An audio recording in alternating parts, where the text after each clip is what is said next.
اور اللہ نے بنی اسرائیل سے اقرار لیا تھا اور ان میں ہم نے 12 سردار مقرر کیے تھے،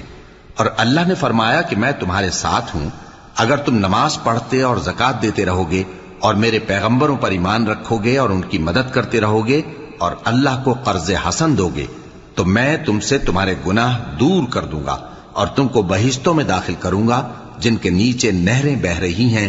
پھر جس نے اس کے بعد تم میں سے کفر کیا تو وہ سیدھے رستے سے بھٹک گیا۔ پس ان لوگوں کے عہد توڑ دینے کے سبب ہم نے ان پر لعنت کی اور ان کے دلوں کو سخت کر دیا۔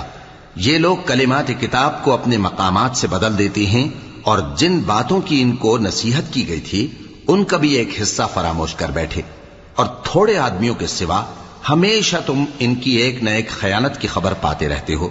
سو انہیں معاف رکھو اور ان سے درگزر کرو۔ اللہ احسان کرنے والوں کو دوست رکھتا ہے۔